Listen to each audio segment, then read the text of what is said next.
আর কোন জেলার মানুষকে ভয় পান? ভয় পাই? আমি কাউকে ভয় পাই না। মানে ওনার অভিব্যক্তিটা কি? হ্যাঁ, ওটার জন্য একটু ওয়েট করতেই হবে।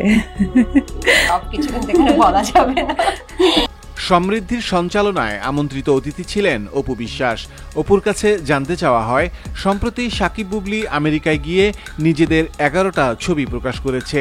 যারা আপনার ভক্ত তারা অপেক্ষায় ছিল কখন আপনি বুবলির এসব পোস্টের জবাব দেবেন পাল্টা পোস্ট। কিন্তু আপনার তরফ থেকে দর্শক ভক্তরা কোনো কাউন্টার পোস্ট পায়নি। তবে কি আপনি হাল ছেড়ে দিলেন? জবাবে অপু বিশ্বাস বলেন, এসব অসুস্থ প্রতিযোগিতায় আমি নেই। আমি আমার কাজ, সন্তান, ভক্ত, দর্শক এসবই ব্যস্ত থাকতে চাই। আমি তো ক্লিয়ার। এখন আমার সেই ক্লিয়ার ব্যাপারটা তো আমি নিশ্চয় প্রকাশ করেছি। কষ্টর কিছু নয়, রিয়েলিটি হচ্ছে যে আমাকে কাজ করতে হবে। আর আমি যেহেতু 15 জুন বিষয়টাকে একদমই ওইখানে স্টপ আউট করে দিয়েছি, সেটা তো আর বের করার কিছু নেই।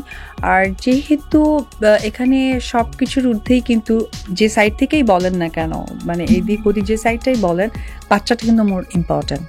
সো এটাই কিন্তু হচ্ছে একটা অনেক বড় একটা সেতু বন্ধন। সো এটা তো আমরা চাইলেও কেউ কোনো সাইডে কেউ অফ করতে পারবে না।